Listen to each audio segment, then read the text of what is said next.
Okay, I'm going to reconvene the regular meeting of the Waxhaw Board of Commissioners. This is a continued meeting from April 23rd, 2019, where we had adopted the agenda and approved the consent agenda. And at this point in time, I would be happy to and like to entertain a motion from the board to suspend Rule 11 of the Rules of Procedure to allow for the agenda to be adjusted to add an agenda item H7, the Waxhaw Volunteer Fire Department budget and county tax implications. We were originally going to ask to have that under presentations, but Chief Sharp got a late call, so he's going to be running a little late. And then the other item would be to remove the closed session from the agenda, and we're in the process of rescheduling that. So I would be happy to entertain a motion. So moved. All those in favor? Aye. So passed unanimously and meets the criteria. Okay. Do we have any public comments? No. Okay. Hold on.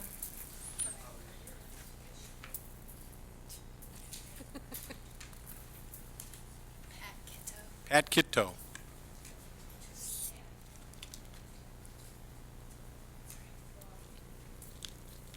How are you today? Good. I am sick and tired of, I come into town just about every day. We need more police officers in Waxhaw. I'm tailgated. They put their middle finger up in the air. They pass me right in front of B&T on the right-hand side because I'm doing what I'm supposed to be doing. I'm not going 40 miles an hour. And I'm tired of it. I'm sick and tired of it. And today when I came into town, there was a red truck that tailgated me all the way in. And as soon as I pulled into Ace Hardware, he just shot down that road. It just, we have a wonderful police force. We just need a couple more policemen in town. That's all I have to say. I'm sick and tired of being tailgated. Okay. Thank you, Pat. You're very welcome. And just for the record, Melanie, it's Pat Kito, 7802 Waxhaw Highway. Thank you.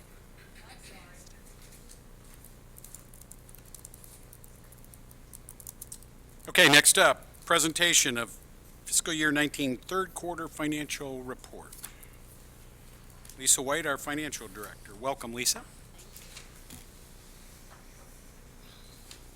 Wait for Nick to catch up, I guess.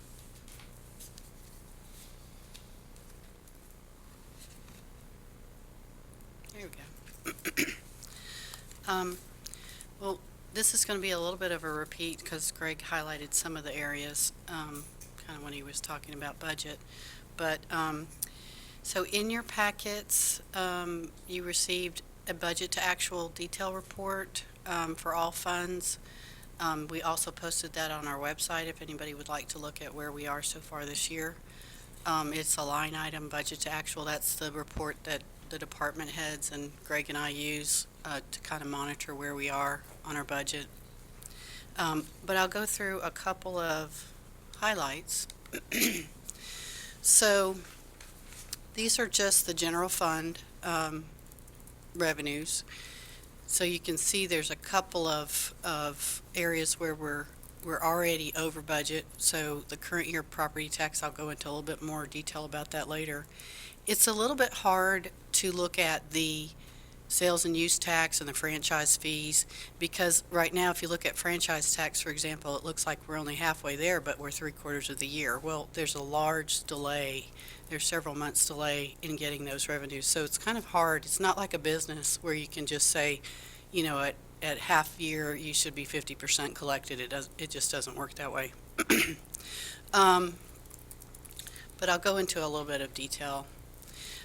Property tax, we are $85,000 over budget right now, which means we budgeted $6,795,835, and so far we've collected $85,000 more than that. And I'll explain to you how that happens, so that might explain a little bit when we go into the budget discussions.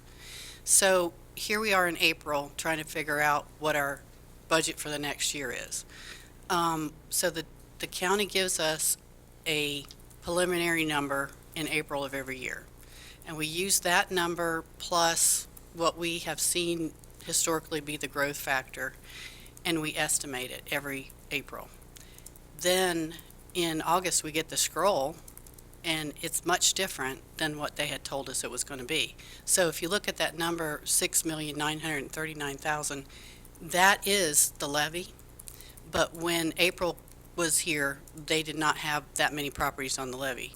We try to estimate it up a little bit, but there's just no way you're going to get accurate in April when the levy is not decided until August. The other issue is that per state statute, you have to budget less than what your collection rate is.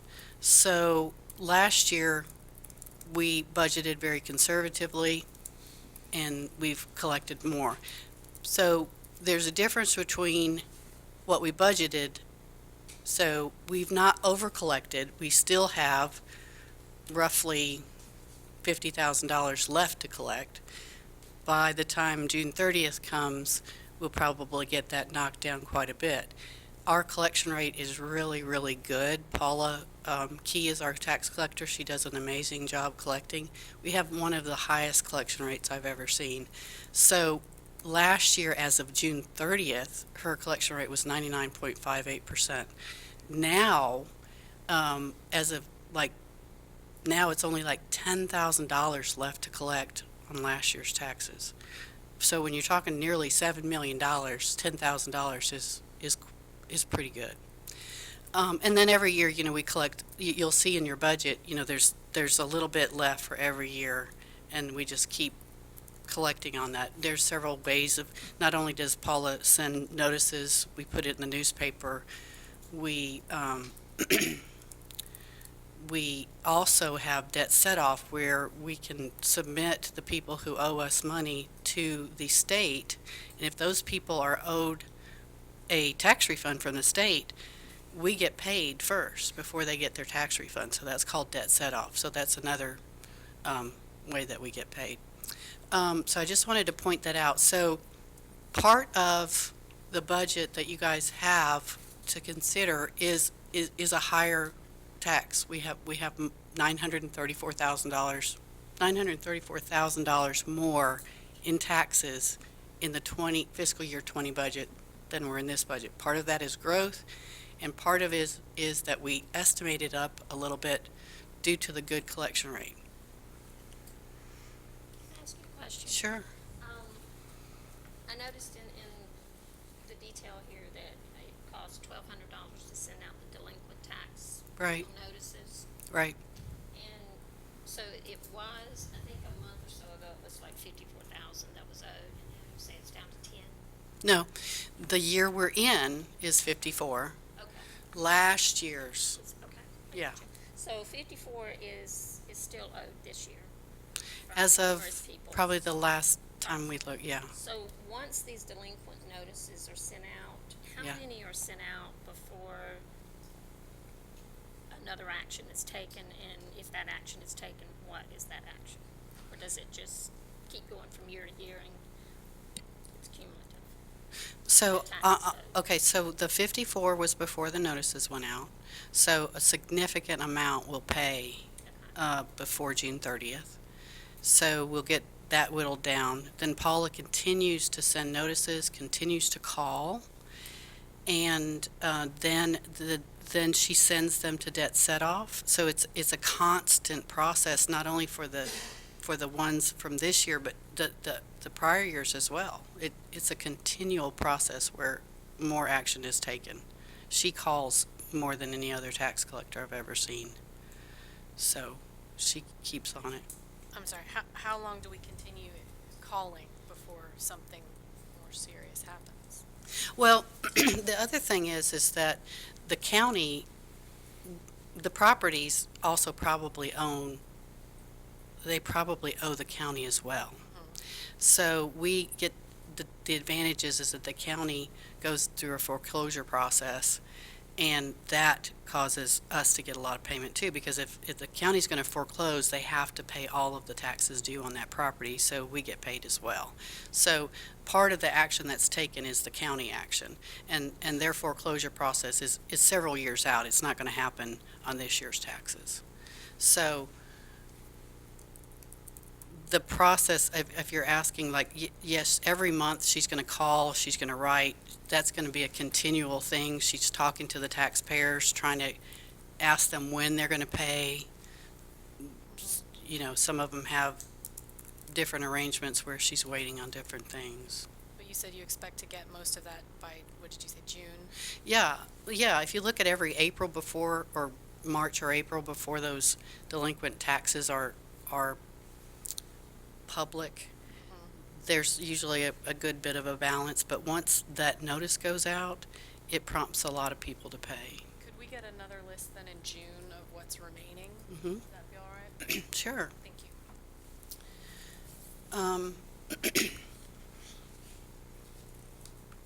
Okay, Greg talked a little bit about interest, and because that's one of the big things that's going to be different in the fiscal year 20 budget from the fiscal year 19 budget. So in fiscal year 19, again, we were doing the budget in March and April, and I had just started last year, and I had just begun doing investments, and so we had no idea how much cash we would have available, so we budgeted $75,000.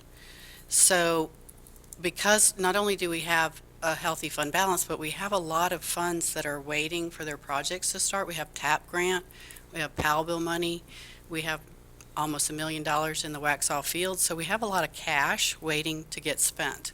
So I'm able to invest that cash. So this year, in fiscal year 19, we will get $100,000 more than what we had budgeted. So that ties to a couple conversations Greg had. One of them is when he's talking about the 42%. This year, for fiscal year 19, it will go higher than 42%. So you will have available more. We will have revenues exceed budget or revenues are going to exceed our expenditures this year.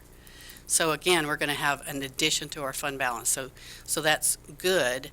But it also is something that we have to remember. So we're gonna budget again next year $175,000 for revenue. But that's not going to be forever, because when we start spending the Waxhaw fields, when we finish the TAP grant, when we spend up the PAL bill money, we'll have less money. So that actually will go down, just so we don't count on it. And as far as some other funds, the Capital Projects Fund has what it had. It was a fund that was mostly there for Kensington. So we started a capital project fund just for Kensington. So that's been all transferred out. The rental property fund, we increased the budget a couple times to do the parking projects. So when you increase the budget, you have to increase the revenue. So it looks there like we are waiting on $112,000 worth of revenue, and we only have 56. I think Greg talked about some of the other funds and why they're there. I wanted to show you a little bit about the PAL bill. So as Greg said, that we get our state distribution based on our number of miles and our population. So our PAL bill did go up a little bit. If you can see, last year we got 334, so we budgeted 334, and so we got slightly more. The other thing that you're going to see that's going to connect when you look at your proposed budget is that appropriated fund balance that we keep rolling forward. Eventually we're going to run out of that as well. If we keep paving like we're paving right now, we're paving about $500,000 is what we've set aside in the fiscal year 19 budget, and we've also set it aside again in the 20 budget. But if we spend it, then we will not have that padding anymore. We'd have to go back to paving about $350,000. But right now we're spending fund balance. So when will we spend this year's? I think Matt is about to. Matt and Orion are working on that right now, so that it'll be end of May, June is when they're going to start paving. Okay. Again, PAL bill has a little bit of extra fund balance, so I'm able to invest that, and that's why that has been increased. So Greg talked a little bit about the what we're calling the STP fund. And I wanted to illustrate to everybody how that came in. You can see the first 3 months, it was just a little bit. So it was hard to tell how much we were going to get. But the way we came up with next year's budget is by averaging those payments that we got from November of last year to February, and just that's how we're getting the 285. So we haven't spent the 235 that I think we're going to get. So we're rolling 235 of what will be fund balance into next year, which is how we're getting the over 500,000 that we'll have available for STP. So expenditures, again, it's kind of hard even when you're looking at the detail to kind of figure out where we are, but everyone is within budget. There's not been anything unusual happen in this year's budget. The one thing we did do is that we set up an emergency management and safety department, and I think we talked about this probably earlier the last time we had an update. Was when we had the hurricane, we had to provide for funding. We are just now starting to get paid back from FEMA, but so we'll have some reimbursement, but we still have to have the expense. And what we decided to do after we had that occur, and we went through an exercise with the police department and Union County, and we realized that we really needed to focus on emergency management, so we set up an emergency management department. So you're going to see that department in next year's budget. So a lot of that is not new costs. We took it from everybody had fire extinguishers. We had, administration had a code red system. That's how we let everybody know what's going on. So we pulled all the emergency management costs that were all over the place and put them all there. And on top of that, we also added some because we are not completely done doing our hurricane remediation. There's still several trails and things like that that have not been completed yet. I don't know if they'll be completed by the end of June, so we had to roll a little bit forward. We may not have to use that money. So just wanted to make sure everybody understood. And that's important to know, like, where that came from. So we have a contingency. Our contingency per the town policy is 1% of our general fund budget. So that contingency sits in the administration department. When we have something like this happen, we pull the money out of contingency and put it into wherever it is needed, so we don't go over budget. So whenever you look at the contingency, when you're trying to compare the fiscal year 20, you're going to see it's going to look like 19 is low. Well, we pulled some out of 19 already. In other funds, so you can see in the capital project fund, we transferred out the amount of money for Kensington. So that fund hopefully will go away once we spend up the Landover money. The only thing that's going to be left in that fund is about $466,000, which was a donation that we got from Landover. And so that's available, and you'll see that in your budget for FY20. It's there. We don't have any project yet to expend it, but we're rolling it out of fund balance. We're putting it in the budget to be expended if something comes up that we can spend it on.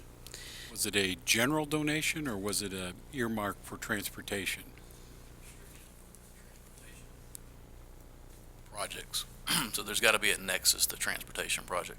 Okay. There is some flexibility, but it could be certainly used on the Waxhaw Marvin corridor or any corridor that feeds into that. So if you recall, there was an ability to use some of those funds for the Great Byram spot safety / Right. NCDOT project. And that's separate and distinct from the work that they're doing on intersection, on the Kensington. Correct. Hickory Yeah, Brook. that one's funded by them. Yeah, okay, thank you. So I think Greg talked about some of these other funds, and you can see on the transportation small project, the 304, we're not going to get to that. We're going to have 235, I think. We'll give you an update later on where that is. Thought that's it, I think. Questions for Lisa?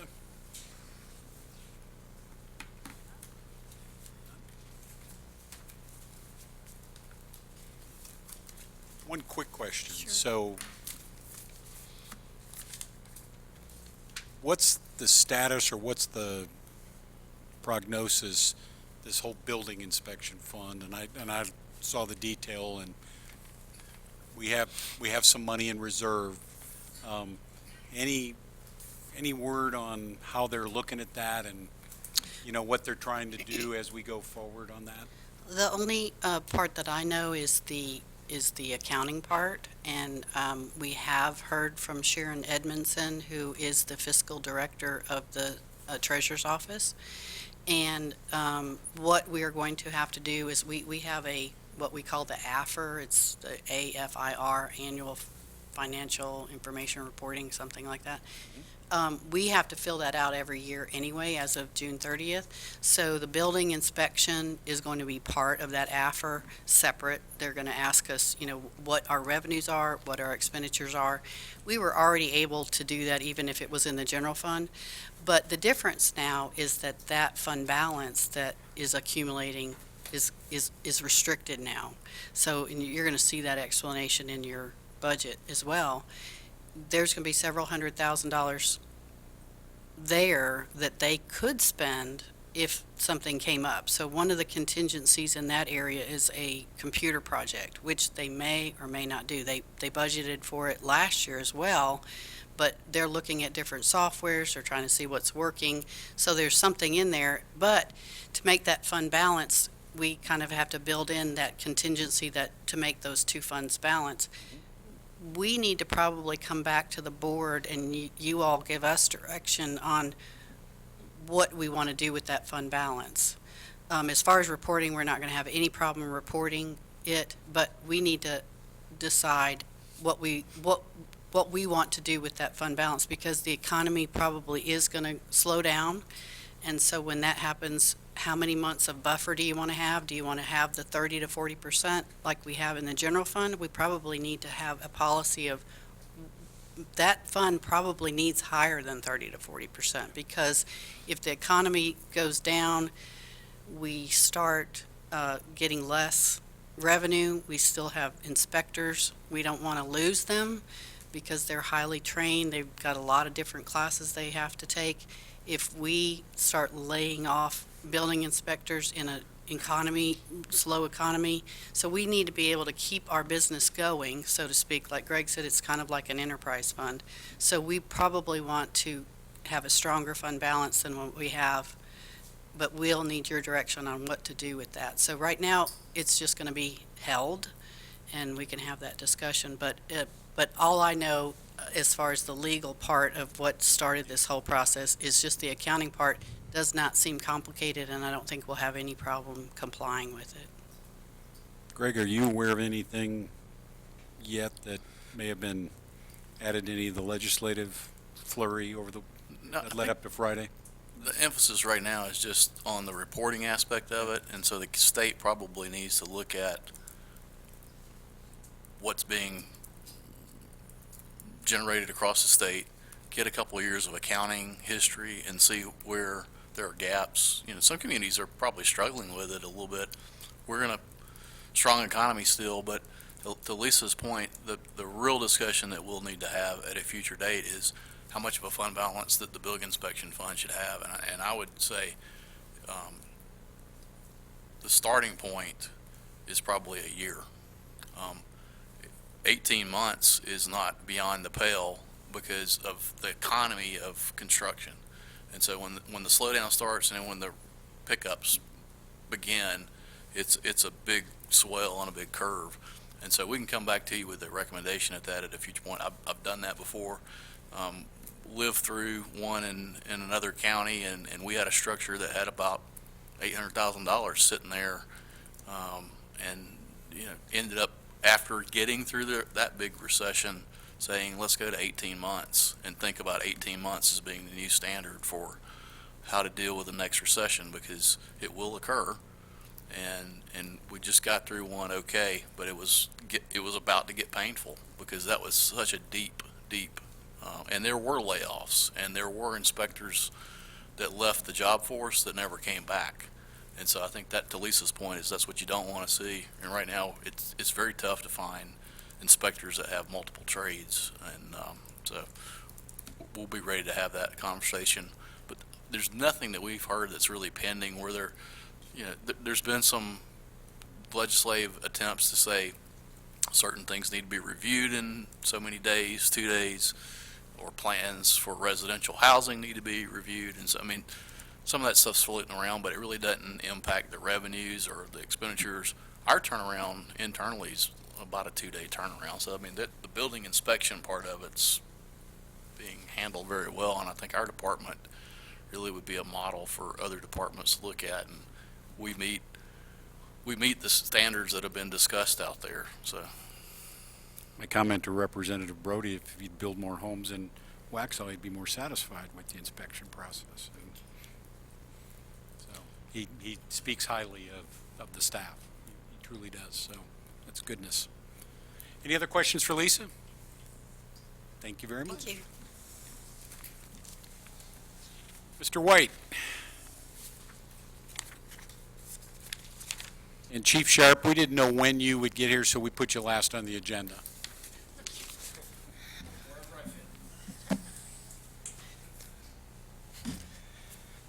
Hello. How are you, Kurt? Good evening. Thank you. I'm doing well.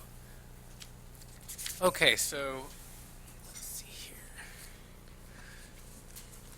Okay, Mayor, Commissioners, we tonight get the opportunity to talk about some proposed revisions to the Main Street boundary, and this is a product of the discussions that were had by the Main Street Advisory Board on at their regular meeting in April, so earlier this month. First of all, and I know it's a little bit difficult to see, hopefully you can see it better if you have it in front of you, but the outline here is the current Main Street boundary that we've been operating with since the end of 2016. To the north, you have Blythe Mill here, Broome Street cutting down the middle, and then to the west here you have Rehoboth, and then to the east, that's the boundary of the mill on Main. And just to give you to help you kind of orient a little better. But before we go into more of that, I get a lot of questions about what's the point of the Main Street boundary? Why are we talking about this? And for one thing, just it is a requirement of the North Carolina Department of Commerce, Department of Main Street and Rural Planning to to establish a boundary within which you will implement the activities of the Main Street program. And as an accredited Main Street program with North Carolina Main Street, we are required to define what we mean when we talk about Main Street, what we mean when we say downtown. But then going further than that, in the rules of procedure that the board has established and adopted, you've listed the following as the task that the Main Street Advisory Board is charged with. So when you're talking about promoting and marketing downtown, when you're talking about where are we going to do that? Where are we encouraging historically appropriate renovation? Where are we encouraging this kind of investment? When the Main Street Advisory Board advises you and when you have those discussions with them, what geography are you talking about? So it's within that boundary that the Main Street Board has been charged with implementing these tasks. So why are we revising it? There's a couple things that have transpired here. First of all, there's some businesses. This is a good thing. There's some businesses that want to be included in what we call downtown. They want to be part of the business, the successful business environment. They see how successful downtown's been, and they see it, I think, as just from a strategic standpoint. They want to be included in those conversations, and they want to be able to say we are a downtown Waxhaw business. So I think that's a testament to some of the success that our downtown is seeing. So then secondly, there's a lack of vacancy. The Main Street Advisory Board was in their discussions, they're saying, and as we talked in the board retreat earlier this year, we really don't have any commercial vacancies downtown in the existing boundary as it stands today. And it's been trending downward for the past several years to essentially there's nothing right now as of earlier this month. And so with that in mind, do we need to expand the footprint of what we're calling downtown to continue to build out from the success that it's having and provide more footprint for businesses to come and grow and thrive? And then finally, just to better reflect the reality of what I think residents and visitors think of when they think of downtown. And so here you have, this is a little, this is a clip of what the signs that are downtown. We have 4 kiosk signs, and this is a listing of all the businesses, and it lists the events. We recently added the farmers market to it as well, and so everyone who is in this boundary gets on the sign. That's how we kind of delineate that. So how did the Main Street Board go about revising or presenting this? What you'll see tonight, they looked at the 2009 through 16 boundary map. They looked at the current boundary to kind of compare those two, see how things have evolved. They went back again to our existing plans from 2012, 14, 16, to look at what our plans are calling downtown, what kind of projects and initiatives they've asked or they've suggested should be implemented in this geography. They looked at current zoning maps. They looked at the future land use map to say, well, where can we anticipate mixed use, more urban form development to happen? They took walking distance into account, and then, of course, historic preservation, which is a key charge of the Main Street program. They looked at our existing downtown vision statement as well to see where that might apply, and then they landed on the following three key recommendations for the Board of Commissioners to consider as far as revisions to the map. First, to add the 701 West South Main Street development. That's, I believe it's called Galley Plaza, there at Rehoboth and 75 or West South Main Street. To add 615 West North Main, that should say West South Main Street. That is the Sweet Repeats building where there's a retail store there. And then finally, to go ahead and add the commercial properties that are along East South Main Street between 408, which is at McKibben, down to 500 East South Main Street, which is right before the split of 75. And the reason is because how the thought was, how can we expand the downtown commercial footprint in a contiguous way? And so you've got recently the Mill on Main in the past year or so has put in a restaurant and a couple new retail stores, so it's expanding naturally along that corridor. There was discussion during the board meeting, and it's evident in the meeting minutes that you can find on the website. But there were other considerations that maybe could be looked at in the future too. I think one of the key questions they asked was, is the role of the Main Street Board to anticipate and to therefore help drive where a certain type of development happens, meaning you would make the boundary bigger than the current commercial footprint of downtown, or is their role more to kind of catch up to where the development has happened and then make it reflect our policies? So there was that push and pull there. So that's why you only see marginal changes around the edges instead of wholesale revisions to the boundary. This is the proposed boundary. I wish that would show up a little better. But it's in red, and again, I hope you can see it better from where you're sitting. There you see the addition of the Galley Plaza, the West South Main Street property there, and then the new properties along East South Main. You can also compare the two here, which again, hopefully you can see better. Sorry for the lighting. So that's all I have. So that is the Main Street Advisory Board's proposal for revisions, and per the rules of procedure, these will be only adopted upon your approval. Thank you. Questions for Kurt? If not, I'd be happy to entertain a motion to approve the revised Main Street boundary. So moved. Motion for Commissioner Wesolek. Any further discussion? All those in favor? Aye. Any opposed? Thank you, Kurt. Thank you. Okay, next item up, new business, proposed revision to Board of Commissioners regular meeting schedule 2019.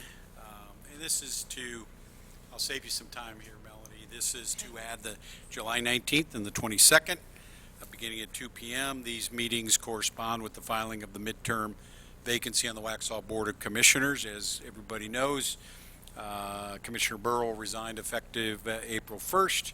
We posted a general timeline for the appointment to the vacant seat.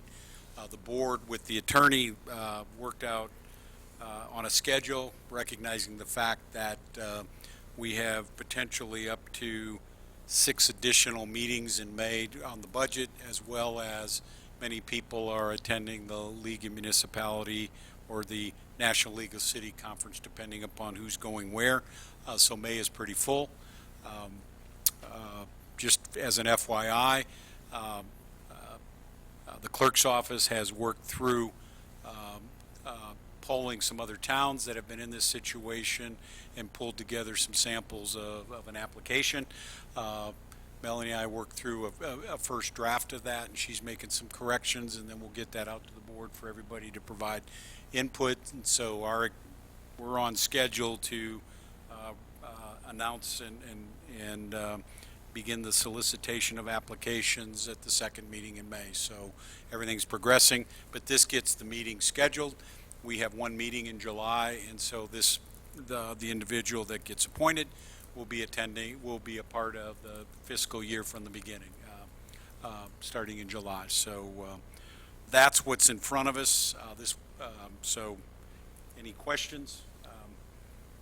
Somebody want to make the motion to approve the revised regular meeting schedule for the Board of Commissioners? So moved. All those in favor? Aye. Okay, the ayes have it. Next item, again, this is from Melody. This would have been on the consent agenda, but we had to reconvene the meeting, so we had to move it to new business. It's an administrative correction to reassign an ordinance section number. We erroneously assigned the same number to 2 separate ordinances. This motion would correct that. Am I correct on that, Melody? Yes, that's correct. It's essentially an administrative action to reflect correctly on the minutes. Okay. And staff recommends approval, so I'd be happy to entertain a motion to reassign ordinance number 2019002, the ordinance as described there with the section number of 100-11. So moved. All those in favor? Aye. Any opposed? Earlier today at the work session, we began the process of the budget, and we are required to acknowledge the receipt of the proposed budget.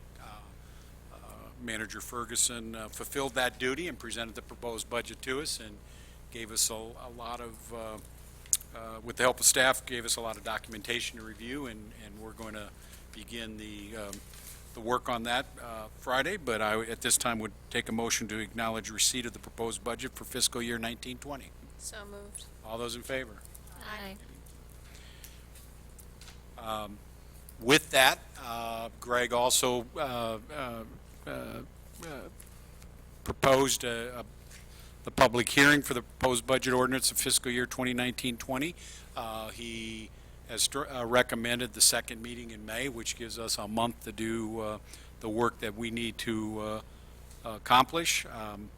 And so we will have all of the discussions that we need prior to the public hearing. So anybody in the public will have had that transparency available to them, either through the meeting minutes or by participating in the work sessions that we have.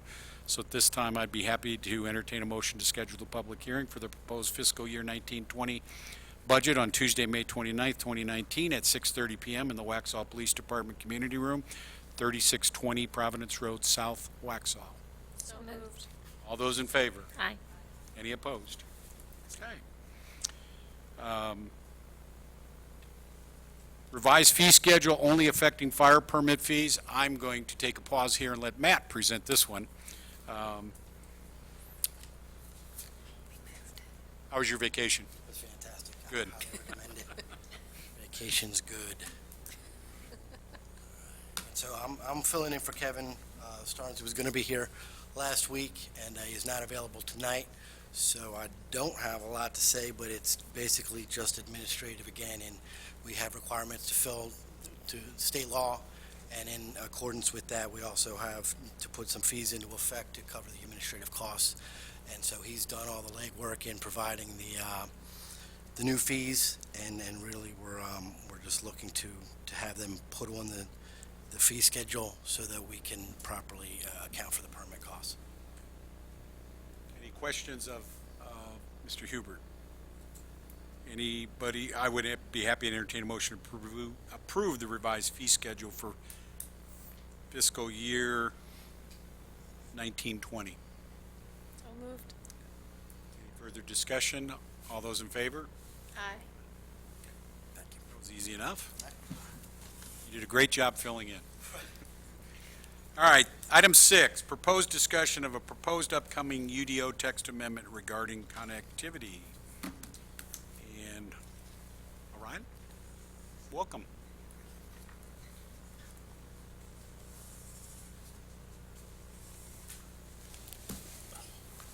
Thank you, Board. Mayor, for having us here tonight.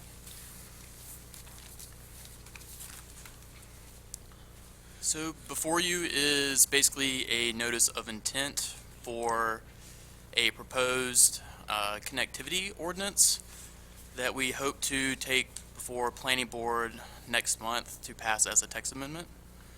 So this is just something for you to look at, for us to gain input,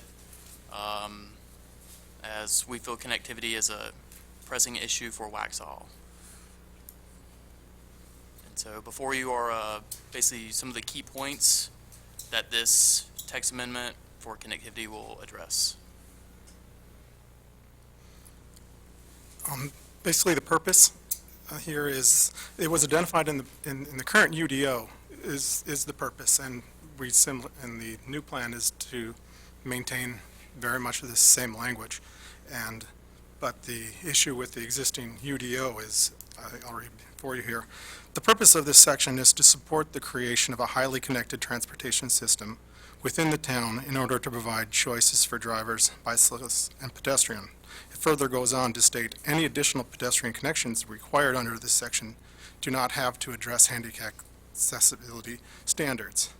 And then finally, it states the design and evaluation of vehicle, bicycle, pedestrian circulation systems built in conjunction with new residential and non-residential development shall adhere to the requirements in this section. Well, there are no requirements in the current section. So our purpose is to create requirements so that the UDO has some teeth to it, and so that we can consistently have connectivity throughout the town of Waxhaw.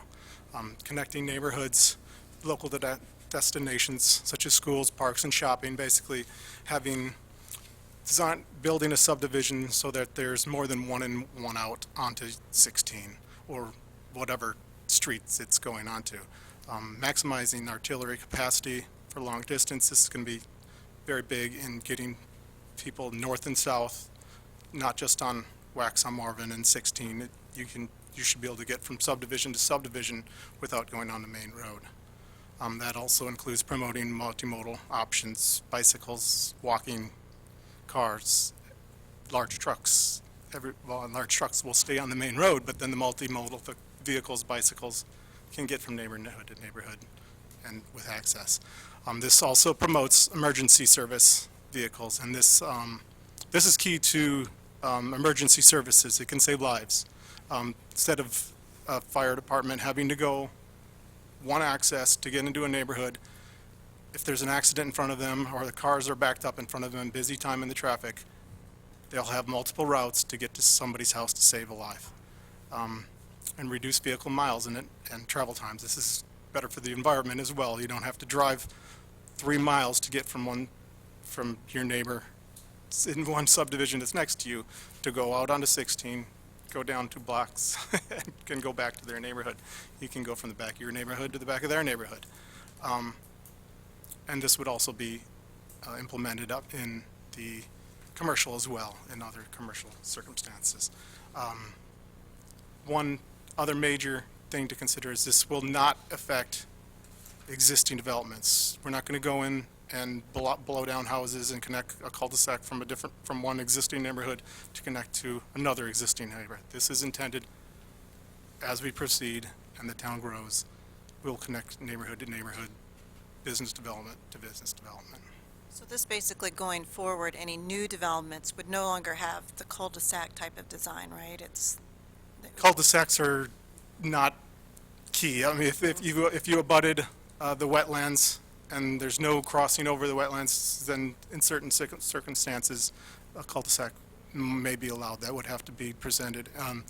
The intent would be to shorten the cul-de-sac requirement. Currently, it's 800 feet. That would be reduced. Can I ask, Go sorry. ahead. What is the intention, or how do you plan to deal with the problems that will be created by people cutting through neighborhoods? You know, we are going to see people speeding through neighborhoods. You're going to see increased traffic on streets where children are used to playing because there isn't through traffic. Will now become through streets. Is there a plan to maybe include mandatory traffic calming measures in future neighborhoods so that there's something to slow people down and prevent them, or will every neighborhood have to make those requests individually in the future? And they would potentially have to do that in the future.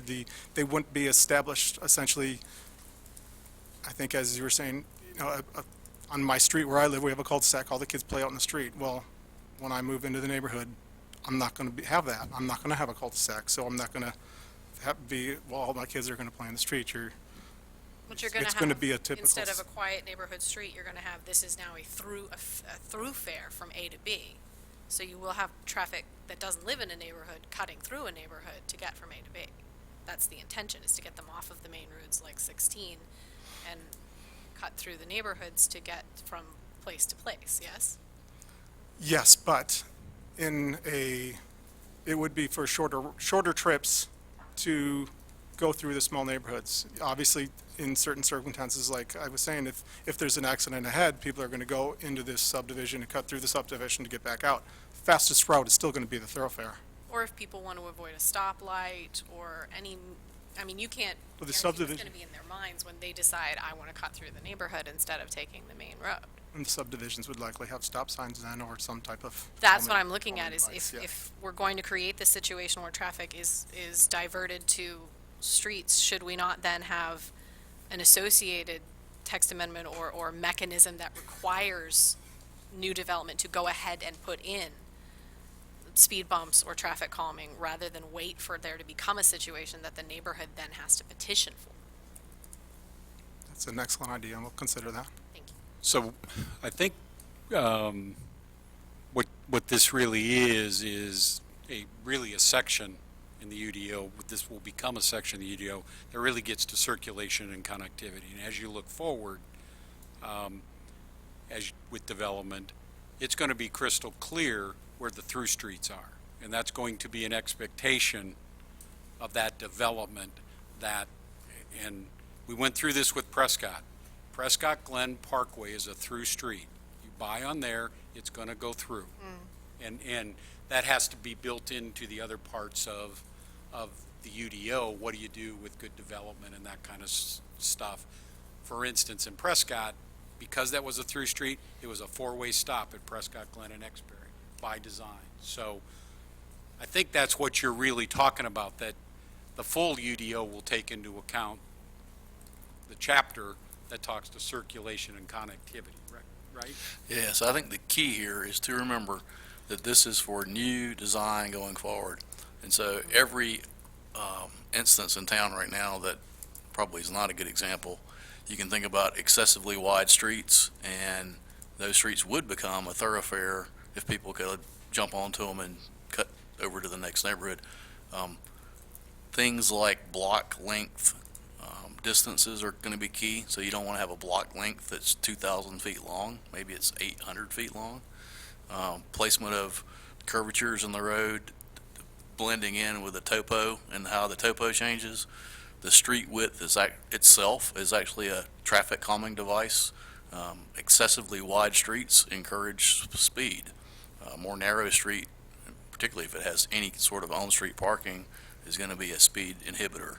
So some of those things really go back to the design standards and not really retrofitting those existing neighborhoods. So the new neighborhood, you have all those tools in the toolbox before you have to go to a speed hump or go to just dropping down a stop sign just to stop people, because one thing that you do find is if there's not equal levels of traffic on a stopway, whether it's a three-way stop, four-way, people will begin to understand that they can ignore the stop sign. So using a stop sign as a traffic control device on a three-legged intersection is not the most safe traffic control device, because then we have them in town where if you do not realize the traffic stop sign is there, the road design itself lends you to believe you just can keep on going. And there's one in Lawson. That's a good example of one. If you go in a certain entrance to Lawson, the way the road is designed, if you are not aware there's a stop sign there and you're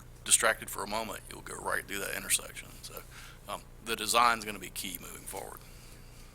And again, it also promotes a more pedestrian-friendly town with the connectivity.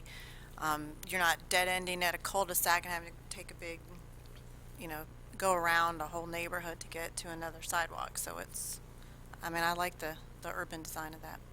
Another element very much like to that point is that if a cul-de-sac is required, we still require pedestrian access. So maybe the cul-de-sac ends and there's another cul-de-sac abutting it on the other side. Well, pedestrian will be allowed through there even though cars aren't. So you will create a pedestrian connectivity in every development, hopefully, in the future. I think by having these, this will also help with the, to begin to stub out as we connect to open lands, which we don't currently do. I mean, you've got some stuff going on Waxhaw Marvin with the age appropriate or whatever they want to call it. A perfect example of there could have been some connectivity to Prescott if that would have been thought of at that point in time, but it wasn't, and that's okay. That's not a criticism, it's just a reality statement. One comment that I'd make, and I don't know if this is what you're thinking, but I went and did some digging because you asked for input on, the UDO or the text amendment. I think it would be great, and I've seen some towns do it, to actually, because you highlighted that we're scattered all over the place with some of the traffic stuff in the UDO. Could we put everything in one section in the UDO and make it a text amendment? I have Nightdale's here. Circulation and connectivity. They have everything about transportation in there from the TIA. Purpose intent almost mirrors what you have here, but what are the arterial and collector plans? How do you conform to plans? TIA. You just kind of go through it, all the connectivity. Did you It's take in that one off my spot. desk? Huh? Did you take that off my desk? No, I Just actually printed this a week ago. Okay. And I'm looking at it and say, this would be great, because then we know, is it complete or not? So if that's what you're thinking, that's fantastic, because at least from my perspective. I printed out theirs and started with that as a reference in order to. That's create great to know. items. That's good, because I think it's great. It was one of the first ones I found, yeah. But I couldn't tell in what you're recommending whether or not you're going to get to that. Is that your intent? Correct. Right now, our intent is to complete the connectivity. Okay, As I good. noted, it's already in our UDO. It just has nothing to it. We can't Yeah. do anything with it. We can't enforce it. So, You need a second copy? Any other questions? What do you need from us? Anything on this? I think what you provided, Yeah. the traffic calming note and your Okay. your comments is what we came here. Well, thank you. Thanks for joining us tonight. Thank you. Okay.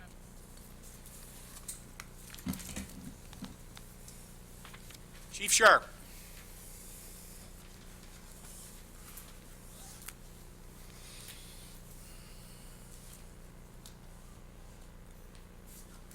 So nice that you could join us. Thank you. As tends to happen, it was a very relaxing day in the city of Charlotte until the bottom fell out of everything. I don't know if you've seen the tweets and everything that there was an active shooter on UNC's campus. So, and we also had a barricaded subject at the same time that got us kind of strung out. But anyway, thank you for making the motion to update the agenda so I could speak to y'all. Just what this is just an FYI information so that as we continue forward with our budget process with the county, the trucks all say Waxhaw Fire Department on them. And so in case residents are coming to you and asking you what the heck's going on as they start hearing things, I want you all to know beforehand exactly what we're talking about so you can have proper information to give to them. So the big thing is, what I'm going to go over really quick here is our FY20 budget components.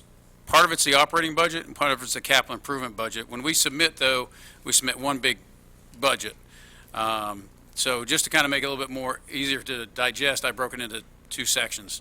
So our operating budget is looking at a 4 3/4 cent per $100 valuation tax levy in the fire district, the Waxhaw Fire District. All that money has to stay within the district and go towards fire services. That operating budget allows us to maintain staffing at FY19 levels, which staff Station 18 and staffs our substation down at Jars Daylight. It also accounts for our increased fixed expenses as we go forward. Constantly our insurance is going up and other costs. So the big thing I want you all aware of is we've done an FY20, FY30 capital improvement plan. I do have some of our board of directors here. We've worked very hard to do a good plan that works with the growth of the town and the fire district itself and also keeps costs low. So currently what we've proposed is a 2 1/4 cent per $100 valuation tax, which totals out to 7 cents on the 100 operating and capital. What that 2 1/4 cents will do is it'll fund the construction of 2 stations over 10 years, one at the south end Walkup Road and Waxhaw Creek, which will relieve some of the pressure off of Station 18 and allows us to staff down there 24 hours a day, 7 days a week, which we can't do at the substation right now because it isn't built for it. And then as soon as that one is completed and operational, we'll be looking to build the north end station to better serve Lawson, Millbridge, and the expanding urban density on the north end of Waxhaw. That again, going in with transportation, really protects the citizens and us. Instead of our fire trucks going all the way up 16 to get up to all those neighborhoods, they'll be much closer, so a lot less risk in that. Also, that 2 1/4 cent will fund a 15-year apparatus replacement plan that allows us to replace some of our antiquated equipment, and it also put a ladder company in service, which helps serve the 4-story apartment buildings, serve historic downtown, and the whole area as this place grows. We've been in need of a ladder company for several years, but now we've worked out a good apparatus replacement plan. So as you can see, 2 1/4 cents is funding a lot over 10 years. Benefit of having a good CIP and SOP together, addressing our immediate needs that we have now. It plans for future growth. When I did the plan, we had a retired CFO working on that. We looked, and in conjunction with the finance director for Union County, we use 4% growth over 10 years. We're averaging 8 to 10% right now, so he said 4% is a good number because, again, economies will slow. So based on a 4% growth over 10 years, that's where the tax rate came from. Again, fiscally responsible tax rate. We're not throwing big numbers up. We're building what we need to build. It keeps the tax rate at 7 cents over that 10 years. It allows us to look ahead and say, okay, there are 3 years in that plan where the actual expenditures would look to put the tax rate above 7 cents. But if you plan properly, then you can stay at that 7 cents and just have the money set in reserve like you're supposed to and take care of all those capital needs and keep it at 7. I've talked to a couple of business owners, and they are very appreciative of the idea that they could sit there and say, okay, I know this is the tax rate 10 years instead of it could go wherever. And again, it provides an improvement in our services, makes us more effective and more efficient to serve all of the fire district, and in particular coming back into Waxhaw instead of being drawn, Station 18 being drawn all the way to the south in unincorporated county. They're going to be more at Station 18 more to cover more of the town where they exist.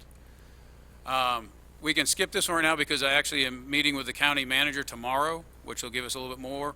But as we move forward, I would come back to you fairly quickly as the county's moving forward and say, if the board so desires to have a resolution in support of the CIP and the street operating plan, so that the county commissioners understand that the town of Waxhaw understands it. I've kept you informed. We're continuing to build our partnerships. And then we're also in the process of doing a little public service campaign with the community, so we know that we have the community support. I think that's very important when you start talking about people's taxes and expenditures.